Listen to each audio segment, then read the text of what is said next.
नमस्कार साथियों, स्वागत है आप सभी का आपके अपने YouTube चैनल DS एकेडमी में। मैं डॉक्टर सुदेश कांत तेजा आपके लिए लेकर चल रही हूँ TGT PGT हिंदी का संपूर्ण क्रैश कोर्स। TGT PGT का हम कह रहे हैं, बाकी हिंदी साहित्य का इतिहास हम इसमें संपूर्ण कवर करा रहे हैं। अगर आप चैनल पर नए हैं तो चैनल को सब्सक्राइब कीजिए। आपने चैनल सब्सक्राइब कर रखा है, आपको वीडियोस अच्छी लग रही हैं तो जितना हो ज़्यादा से ज़्यादा वीडियोस को शेयर कीजिए जो भी आपके पास पब्लिकली प्लेटफॉर्म है। देखिए, आप क्लास लेने आते हो तो क्लास जैसे ही आप लिंक ओपन करते हो तो क्लास को लाइक कर दिया कीजिए। उसके बाद में जैसे ही आप क्लास समाप्त करते हो, एंड करते हो, उसके बाद में जो आपको परीक्षा उपयोगी तथ्य लगे हैं, आपको लगा है कि क्लास हमारे लिए महत्वपूर्ण थी, लाभप्रद थी, तो जो भी आपको उचित कमेंट लगे वो कमेंट कर दिया कीजिए।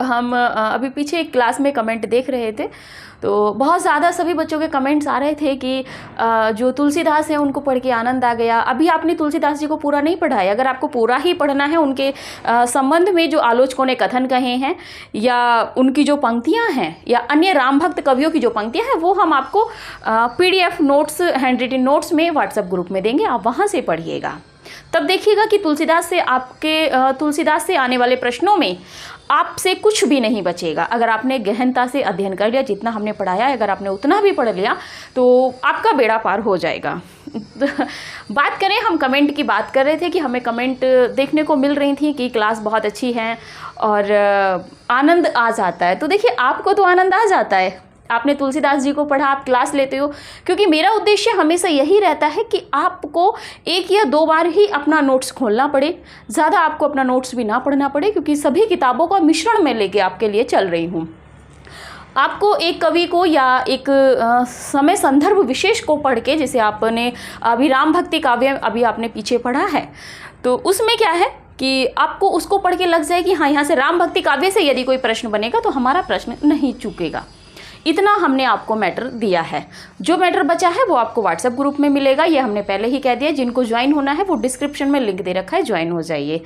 हाँ, बात कर रहे थे आपके आनंद की। देखिए, आपको तो आनंद आ गया राम भक्ति काव्य को पढ़ के, आप रस में हो गए राम भक्ति काव्य को पढ़ के। अभी हम कृष्ण भक्ति काव्य पढ़ रहे हैं। एक वीडियो में हमने देखा था कि कृष्ण शब्द का उल्लेख कैसे कैसे, उनकी विशेषताएं क्या थी, और कृष्ण भक्ति शाखा में हम किन किन संप्रदायों को पढ़ेंगे। तो संप्रदाय विशेष को लेके हम चलेंगे। जैसे वल्लभ संप्रदाय है तो वल्लभ संप्रदाय में कौन कौन से कवि हैं, इन सबको हम देखते हुए आगे बढ़ेंगे। तो देखिए, आपने अपने आनंद की बात कर ली, आप हमारे भी तो मन को थोड़ा सा खुश रखिए। तो इसीलिए कहते हैं कि आप जितना हो वीडियो को शेयर करते रहिए। हो सकता है देखिए कि किसी एक को इन वीडियो का इंतज़ार हो, किसी के पास महंगी कोचिंग फीस देने के लिए उसके पास वो आर्थिक स्थिति से सक्षम ना हो या किताबें खरीदने में सक्षम ना हो, तो वो इन वीडियोज़ के माध्यम से, जो पब्लिकली है, सारी प्राइवेट है, वो सारा पब्लिकली है, कुछ भी प्राइवेट इसमें नहीं है। जितना गहन अध्ययन करने के बाद हमें लगता है कि ये परीक्षा उपयोगी तथ्य हैं, हम आपको दे रहे हैं, तो आपका भी थोड़ा सा दायित्व बन जाता है कि आप भी इनको जितना हो वीडियो को शेयर कीजिए। तो चलिए, समय ना व्यर्थ करते हुए आज हम बात करेंगे।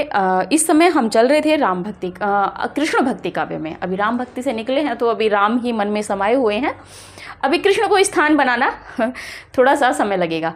बात करते हैं कृष्ण काव्य में। इससे पहले वीडियो में जैसा कि हमने बताया, हमने देखा था कि कृष्ण शब्द का उल्लेख कहाँ कहाँ मिला है, कृष्ण के साथ में राधा का उल्लेख कहाँ मिला है, या जो आपका मध्यकालीन काव्य है, ये जो हम आपको पढ़ेंगे शगुण कृष्ण को, इससे पहले कृष्ण का रूप किन किन काव्यों में मिला था, ये हम देख चुके थे। आगे हम बात करेंगे आज वल्लभ संप्रदाय की। वल्लभ संप्रदाय के जो संस्थापक के रूप में वल्लभ संप्रदाय को रुद्र संप्रदाय भी कहा जाता है। वल्लभ संप्रदाय या रुद्र संप्रदाय एक ही बात है, ठीक है। वल्लभ संप्रदाय को के जो संस्थापक हैं या प्रवर्तक हैं, वो जो कृष्ण शाखा के जो प्रवर्तक हैं, जिन्होंने कृष्ण को स्थान दिया है, उनके प्रवर्तक वल्लभाचार्य जी हैं। तो बात कर लेते हैं संस्थापक।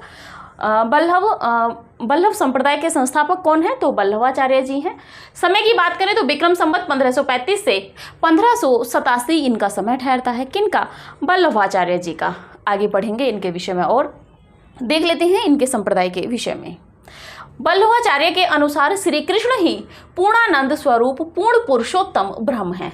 वल्लभाचार्य जी का यहाँ पे कहना है कि जो श्री कृष्ण हैं, श्री कृष्ण ही पूर्ण आनंद स्वरूप पूर्ण, यानी कि ये पूर्ण आनंद देने वाले पूर्ण स्वरूप पुरुषोत्तम ब्रह्म हैं। यानी कि पुरुषोत्तम मर्यादा में राम का वर्णन होता है, लेकिन पुरुषोत्तम पुरुषों में जो उत्तम है वो कौन है? ब्रह्म है। यानी कि कौन ब्रह्म है? यहाँ पे कृष्ण की बात हो रही है। वे यानी कि कृष्ण सतचित और आनंद स्वरूप हैं। यानी कि कृष्ण को जब हम देखते हैं उनके लीला में, उनका कोई भी लीला में रूप हम देख लें, खड़े हुए का, बैठे हुए का, तो वो सतचित और आनंद, यानी कि हमारे मन मस्तिष्क और हमारा जो शरीर है वो एकदम चित्त में हो जाता है और आनंद में हो जाता है। ठीक है, आगे बात करते हैं। श्री कृष्ण व्यापक नाश रहित, देखिए व्यापक है यानी कि कण कण में व्याप्त हैं, नाश रहित, सर्वशक्तिमान हैं, स्वतंत्र हैं, सर्वज्ञ हैं, स्वजातीय, विजातीय, भेद रहित हैं। देखिए कोई जाति विशेष में ऐसा नहीं है, क्योंकि हमने देखा है कई मुस्लिम संप्रदाय के लोग भी कृष्ण की आराधना करते हैं, कृष्ण की पूजा उसी रूप में करते हैं जैसे कि हिंदू धर्म में होती है। कृष्ण के बाल सखा रूप की प्रतिमा, जिनको ठाकुर जी कहते हैं, उनको अपने घर में रखते हैं और सुबह शाम नित्य जो हम अष्टछाप में पढ़ेंगे, जो श्री नाथ जी के मंदिर में जो कीर्तन जो अष्टछाप के कवि करते थे, उसी तरह उनकी अर्चना वंदना करते हैं। ठीक है, तो जातीय विजातीय भेद रहित हैं, यानी कि जाति विजाति से उनका कोई मतलब नहीं है, और इनके अनंत रूप हैं। श्री कृष्ण के अनेक रूप हैं। ऐसा कौन कह रहे हैं? वल्लभाचार्य जी। किस में? वल्लभ संप्रदाय या रुद्र संप्रदाय में। बात करें पुरुषोत्तम कृष्ण की सभी लीलाएं नित्य हैं। जो पुरुषों में उत्तम कृष्ण हैं उनकी जो लीलाएं हैं वो नित्य हैं। वे अपने भक्तों के लिए व्यापी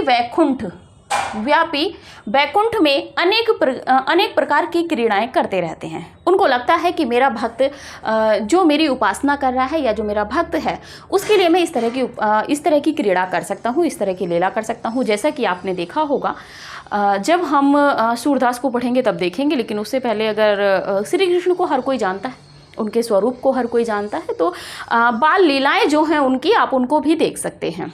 जैसे कि वो माँ से कहते हैं, माँ को रिझाने के लिए कि मैया मैं नहीं माखन खायो, भोर भई गैयन के पीछे सांझ पड़े घर आयो। और जैसे कि माँ कहती है कि दूध पी लो, ये तुम्हारी जो चोटी है ये बढ़ जाएगी, तो वो कहते हैं कि नहीं मैया कबहू बढ़ेगी चोटी, कितनी बार मोही दूध पियावत। तो इस तरह से जो वहाँ पे क्या है, वो किस रूप में है?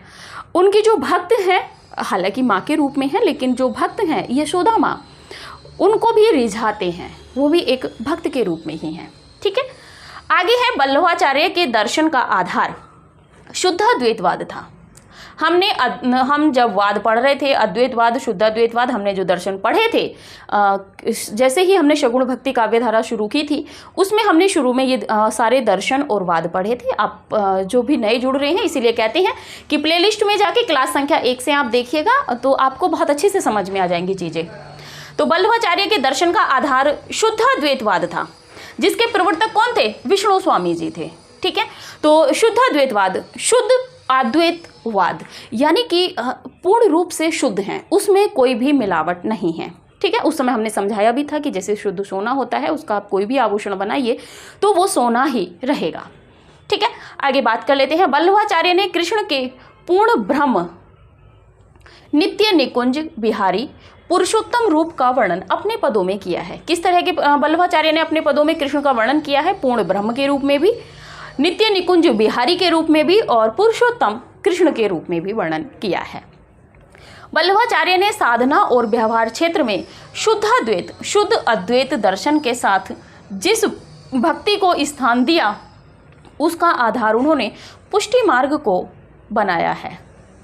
ठीक है, तो वल्लभाचार्य जी ने पुष्टि मार्ग की स्थापना की थी, और इसकी जो स्थापना की थी इन्होंने, इसमें ही इन्होंने इसको आधार बनाया है। किसको? आपके शुद्धाद्वैत दर्शन को या शुद्धाद्वैतवाद को। ठीक है, और पुष्टि मार्ग की स्थापना आप यहाँ पे नोट कर लीजिएगा, 1487 ईस्वी मानी गई है पुष्टि मार्ग की स्थापना, जो वल्लभाचार्य जी ने की थी। ठीक है, आगे पुष्टि मार्ग कैसे कैसे है देखते हैं, आप स्क्रीनशॉट लीजिए।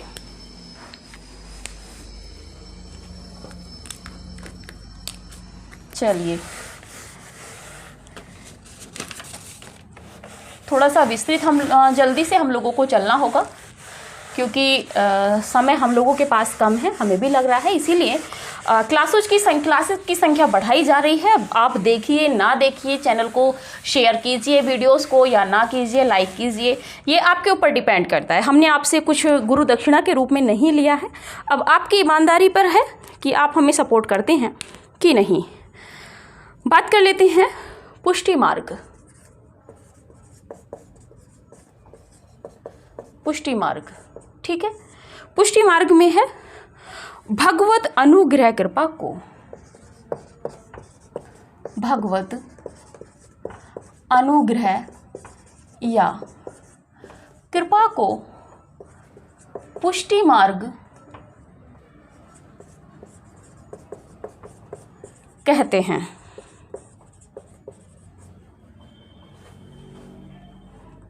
भगवान के अनुग्रह या भगवान के अनुग्रह या कृपा का नाम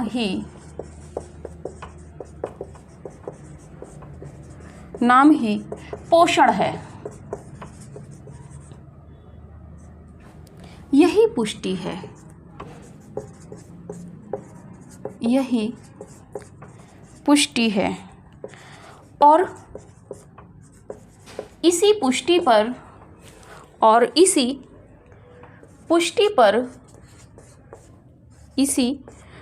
पर पुष्टि मार्ग की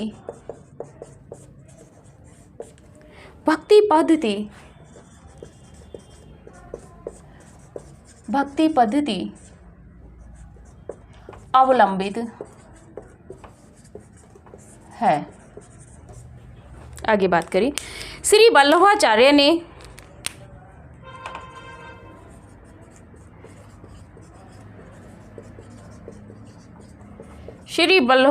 ने भक्ति विवेचन करते हुए, श्री वल्लभाचार्य ने भक्ति विवेचन करते हुए यद्यपि तीन मार्ग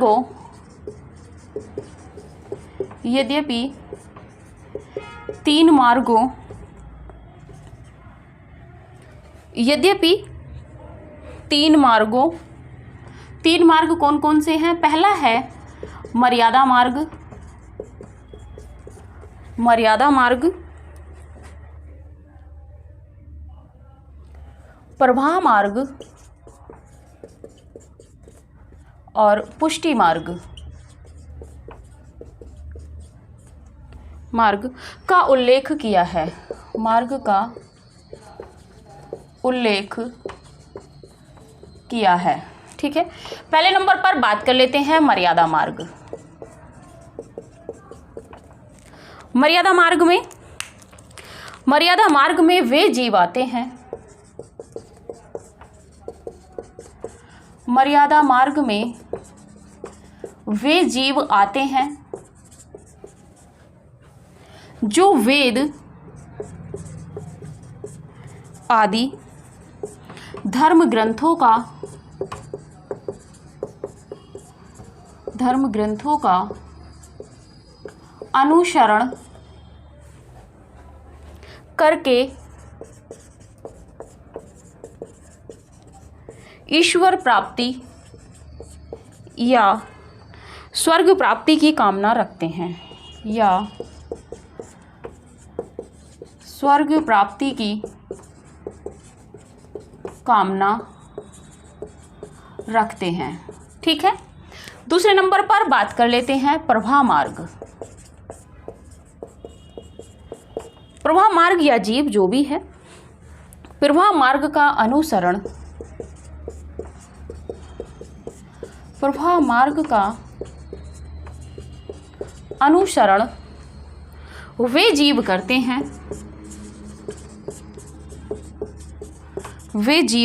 हैं जो गृहस्थ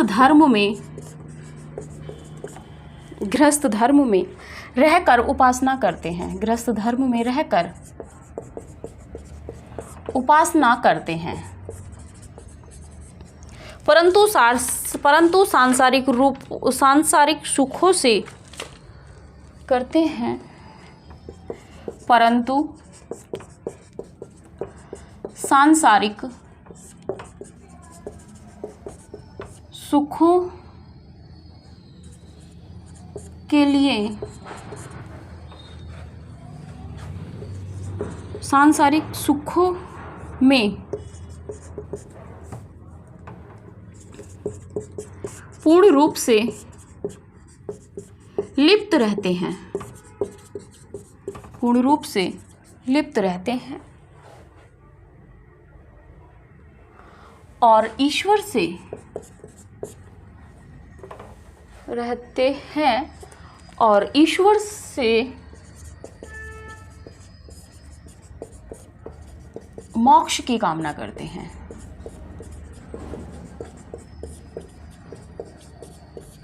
ठीक है, अगले नंबर पर बात कर लेते हैं पुष्टि जीव की। तीसरे नंबर पर है आपका पुष्टि जीव। पुष्टि जीव की बात करें तो पुष्टि जीव में वे जीव आते हैं, पुष्टि जीव में वे जीव आते हैं जो स्वयं को पूर्ण रूप से ईश्वर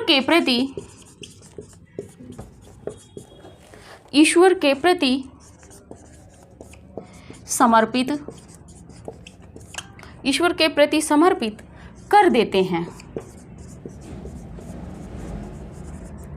और उन पर आश्रित हो जाते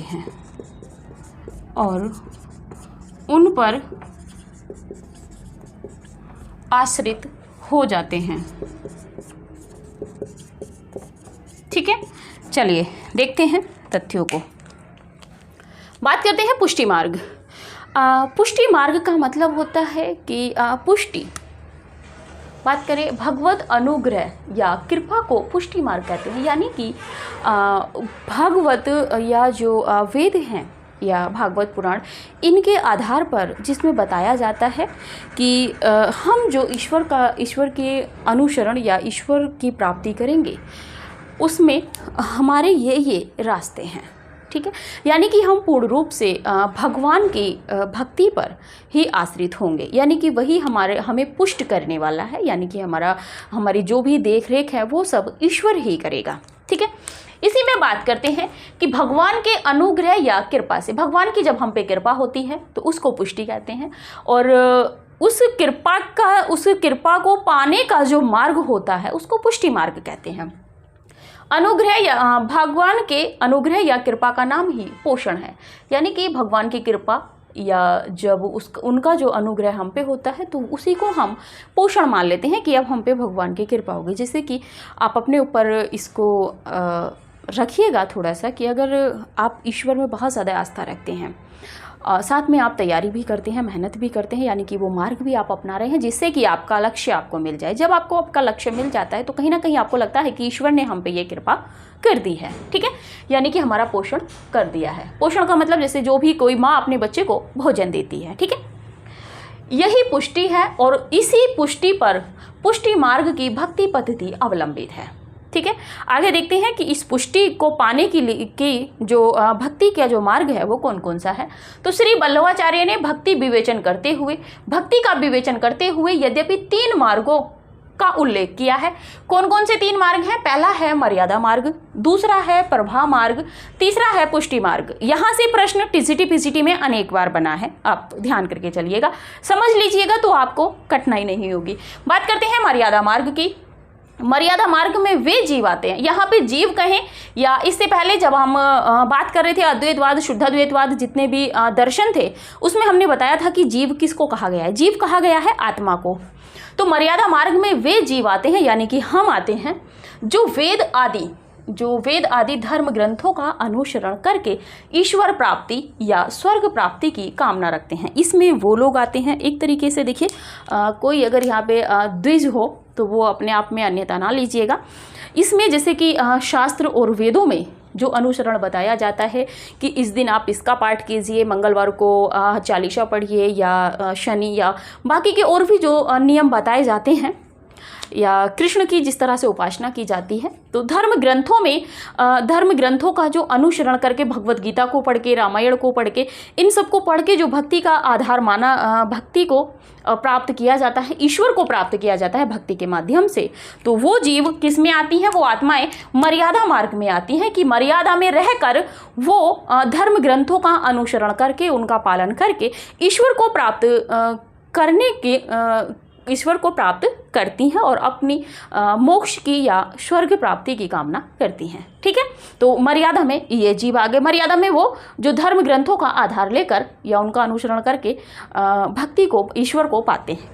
बात करें प्रभा मार्ग में, तो प्रभा मार्ग में वो जीव आएंगे, प्रभा मार्ग का अनुसरण वे जीव करते हैं या वे आत्म या वो व्यक्ति करते हैं जो गृहस्थ धर्म में रहकर उपासना करते हैं। जैसे कि पति पत्नी या जो पूरा परिवार होता है, दादी दादा होते हैं, ये लोग एक गृहस्थ परिवार में बंधे हुए हैं, उसके बाद भी पूजा अर्चना आराधना करते हैं, ईश्वर को मानते हैं। ठीक है, करते हैं, परंतु सांसारिक सुखों में पूर्ण रूप से लिप्त रहते हैं। देखिए, आराधना तो करते हैं, सुबह शाम दीपक भी जलाते हैं। इस मार्ग में एक तरीके से अगर शुद्ध रूप में कहें तो पोघा पंडित जिनको कहा जाता है वो लोग आते हैं, जिन पे कवि ने भी कटाक्ष किया है। ठीक है, सांसारिक सुखों से पूर्ण रूप से लिप्त रहते हैं और ईश्वर से मोक्ष की कामना करते हैं, यानी कि संसार में जो भोग विलासिता या बाकी के जो सुख सुविधाएं साधन हैं उनसे भी लिप्त रहते हैं और ईश्वर से मोक्ष की कामना करते हैं, जो गृहस्थ धर्म में भी रहते हैं। बात कर लेते हैं अंतिम, जो बहुत महत्वपूर्ण है, जिस पर वल्लभाचार्य संप्रदाय की नींव, वल्लभ संप्रदाय या रुद्र संप्रदाय की नींव टिकी हुई है, या कहें कि इसी पर कृष्ण भक्ति की पूरी नींव टिकी हुई है। पुष्टि जीव में वे जीव आते हैं जो स्वयं को पूर्ण रूप से ईश्वर के प्रति समर्पित कर देते हैं और उन पर आश्रित हो जाते हैं। देखिए, इसमें वो जीव आते हैं जो अपने आप को मोह माया संसार, ये जो बाकी की दुनियादारी है, इस सब को छोड़कर अपने को पूर्ण रूप से ईश्वर के प्रति समर्पित कर देते हैं। जैसा कि आपने देखा होगा, अभी पीछे जब हम राम भक्ति पढ़ रहे थे उसमें भी हमने राम की कुछ पंक्तियों को देखा था जिसमें दैन्य भाव था। तो यहाँ पर भी जो पुष्टि जीव है, इसमें वो जीव हैं जो पूर्ण रूप से ईश्वर के प्रति अपने आप को समर्पित कर देते हैं कि अब आपको जो भी करना है, हमें हमारी आप ही को रक्षा करनी है। जैसे कि अगर बात करें तो जैसे जब द्रौपदी का चीरहरण हो रहा था, तो जब तक द्रौपदी साड़ी पकड़े हुए रहती है तब तक कृष्ण नहीं आते हैं, लेकिन जैसे ही वो दोनों हाथ उठा देती है, छोड़ देती है साड़ी को, वैसे ही कृष्ण आ जाते हैं। तो उस समय उसका भाव वही था कि अब मैंने छोड़ दी है, आपको मेरी लाज बचानी है तो बचा लीजिए, अन्यथा कोई बात नहीं। तो वहीं पर कृष्ण आ जाते हैं। तो इस तरह के यहाँ पे जीव है, जैसे कि आपने देखा होगा बिल्ली है, बंदर हैं, इनके जो बच्चे होते हैं ये पूर्ण रूप से अपनी माँ पर आश्रित होते हैं। इनको पता है कि हम कुछ भी करें, कहीं भी जाएं, लेकिन हमारी जो माँ है वो हमारा ख्याल रखेगी। तो यही तथ्य यहाँ पर लागू होता है पुष्टि जीव में। पुष्टि जीव में जो भक्त हैं या जो आत्माएं हैं वो अपने आप को पूर्ण रूप से ईश्वर के प्रति समर्पित कर देती हैं। अगर मिलेगा तो ठीक है, नहीं मिलेगा तो उसकी रजा में हमें रजा रहना है। जैसा कि अगर आप इस भक्ति में अगर देखना चाहेंगे तो कृष्ण के खुद के मित्र जो सुदामा थे वो भी पुष्टि जीव में ही लिप्त थे। ठीक है, तो आप इसका स्क्रीनशॉट लीजिए, फिर आगे बढ़ते हैं। लग रहा है कि आप लोगों को स्पष्ट हो गया होगा। चलिए,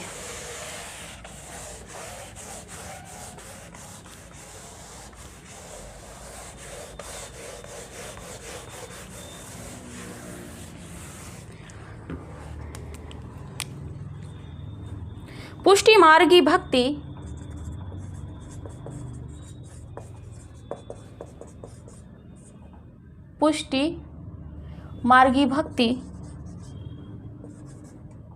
पुष्टि मार्गी भक्ति रागानुगा भक्ति है। रागानुगा भक्ति है। इस भक्ति में किसी प्रकार के साधन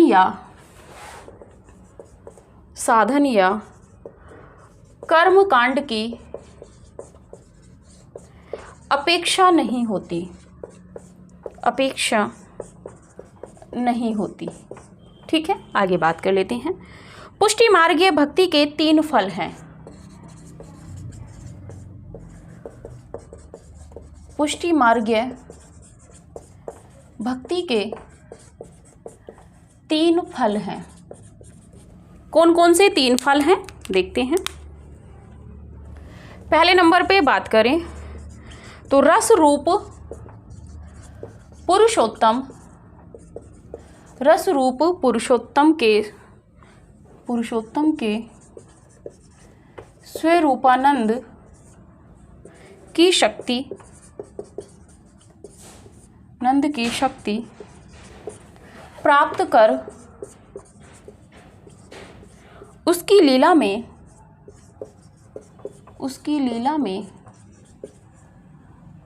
प्रविष्ट होना।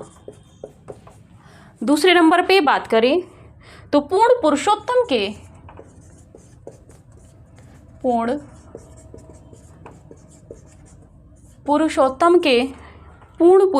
के श्री अंग अथवा आभूषण आदि का अंग अथवा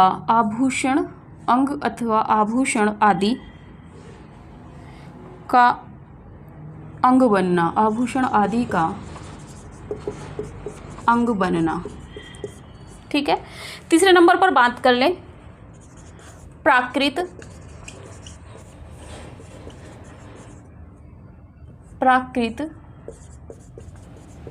देहेंद्रियादि से मुक्त होकर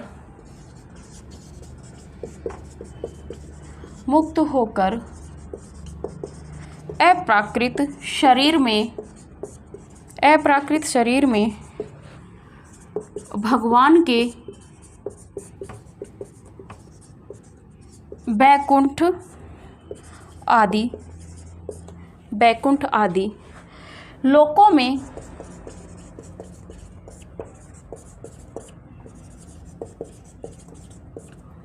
लोकों में आनंद भोग की स्थिति प्राप्त करना,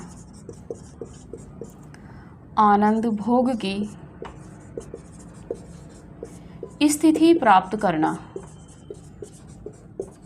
ये 3 फल हैं। इस प्रकार मोक्ष की दृष्टि से भी,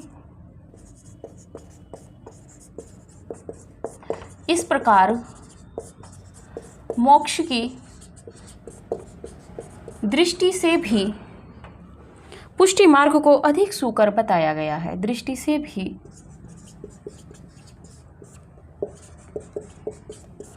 पुष्टि मार्ग को अधिक सुकर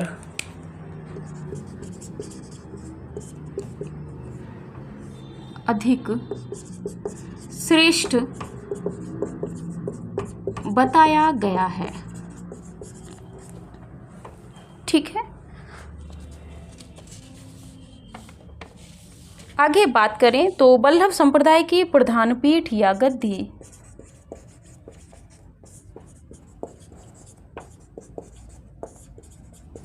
वल्लभ संप्रदाय की प्रधान पीठ या गद्दी सिंहाड़ यानी कि नाथ द्वारा, जो राजस्थान में है, नाथ द्वारा राजसमंद जिला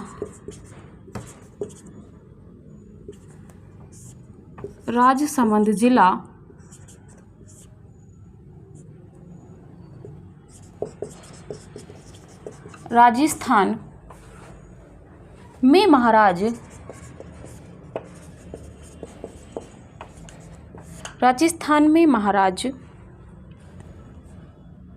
राज सिंह के शासनकाल में स्थापित हुआ। राज सिंह के शासनकाल में स्थापित हुआ था। चलिए इतना ही देख लेते हैं। इसके बाद में आप स्क्रीनशॉट ले लीजिए पहले, इसके बाद में हम देखेंगे अगली वीडियो में, क्योंकि वल्लभाचार्य जी को देखना है और थोड़ा सा और है, तो वो अगली वीडियो में हम देखेंगे। बात करते हैं कि पुष्टि मार्गीय भक्ति रागानुगा भक्ति थी। रागा मिस्टेक हो गई है, रागा अनुरागा भक्ति थी। ठीक है, इस भक्ति में राग और अनुराग दोनों की भक्ति थी। कौन सी? पुष्टि मार्गीय भक्ति। इस भक्ति में किसी प्रकार के साधन या कर्मकांड की अपेक्षा नहीं होती।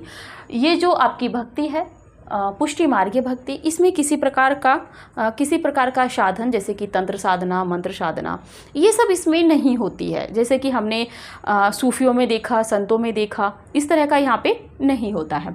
और ना ही किसी कर्मकांड की आवश्यकता होती है, जैसे कि हमने नाथों में और सिद्धों में देखा था। सिद्धों में सिद्ध कर्मकांडी थे, ऐसा इसमें नहीं है। पुष्टि मार्गीय भक्ति के 3 फल हैं। कौन कौन से 3 फल हैं? पहला फल है कि रस रूप पुरुषोत्तम, रस में जो आनंदित रूप है किसका? पुरुषोत्तम कृष्ण का, के स्वरूपानंद की शक्ति प्राप्त कर उसकी लीलाओं में प्रविष्ट होना। पहला फल ये है कि जैसे कि आपने देखा होगा कि मीराबाई के जो पद हैं वो ऐसे भाव विभोर कर देने वाले हैं कि आप उन पदों को गाते गाते आप भाव विभोर हो जाते हैं, नाचने लगते हैं, नृत्य करने लगते हैं। तो वहीं पे कहा गया है कि पुरुषोत्तम के स्वरूपा आनंद की शक्ति प्राप्त कर, यानी कि उनके संबंध में जो पद गाए गए हैं या उनकी लीला, उनके स्वरूप को देखकर आप भी उनकी तरह अगर शक्ति प्राप्त कर उसकी लीला में प्रविष्ट होना, यानी कि उनके जैसा आप भी अनुसरण करके कहीं ना कहीं चाहते हैं कि जैसा श्री कृष्ण करते थे वैसा ही हम भी करें, या उनके पदों के माध्यम से वैसी ही लीला हम लोग करते हैं। ठीक है, आपने देखा होगा कि कई मंदिरों में या कहीं भजनों में भी जब कृष्ण के भजन गाए जाते हैं तो उनके नटखट रूप में, या जैसे जन्माष्टमी होती है हिंदुओं में तो उनके बाल स्वरूप का, तो वहीं पे कहा जा रहा है कि उनकी लीला में अब जो बच्चा जन्माष्टमी वाले दिन कृष्ण बनता है या जो गोपियाँ बनती हैं, जो मटकी फोड़ता है, तो कहीं ना कहीं वो ईश्वर के प्रति उनकी आस्था है और वो अपने आप उनका फल प्राप्त करना चाहता है और उसको फल मिलता भी है।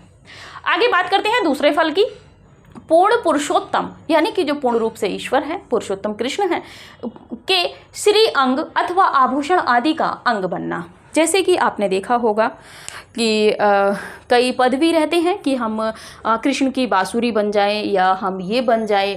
राधा ने भी खुद को कहा है कि इससे अच्छा तो मैं कृष्ण की बांसुरी ही होती, ठीक है, या मुझसे अच्छी तो कृष्ण की बांसुरी ही है, कम से कम उनके अधरों को तो स्पर्श करती रहती है। यहीं पे कहा गया है कि पूर्ण पुरुषोत्तम के श्री अंग अथवा, यानी कि उनके जो श्री अंग हैं, कोई भी अंग है, या अथवा आभूषण आदि, या उनके गले का हार या मोर मुकुट, कुछ भी मैं बन जाती। तो अगर जब वो बनता है तो लगता है कि हाँ इसको भी उसका फल मिल जाता है। ठीक है, आगे बात करते हैं 3rd नंबर पे। तीसरा है प्राकृत देहेंद्रियादि से मुक्त होकर अप्राकृत शरीर में भगवान के वैकुंठ आदि लोकों में आनंद भोग की स्थिति प्राप्त करना। यानी कि प्राकृत देहादि से मुक्त होकर, यानी कि उनका जो शरीर है उसके अंगों को छोड़कर, या उनके जो अंग वस्त्र आदि हैं उन सबको छोड़कर भगवान के वैकुंठ आदि लोकों में आनंद भोग की स्थिति प्राप्त करना।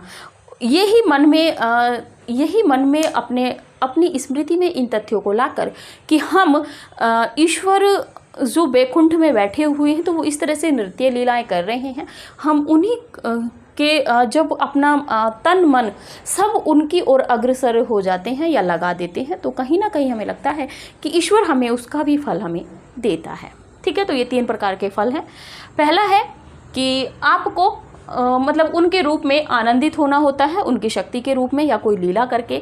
दूसरा है उनके अंग का कोई भी उनका आभूषण या उनके अंग का कोई भी वस्त्र या कुछ भी बनकर, खड़ाऊ या कुछ भी बनकर, या फिर उनकी भोग आनंद में स्थिति को स्मृत करके भी आप उसका फल प्राप्त करते हैं। आगे बात कर लेते हैं। इस प्रकार मोक्ष की दृष्टि से भी पुष्टि मार्ग को अधिक श्रेष्ठ बताया गया है।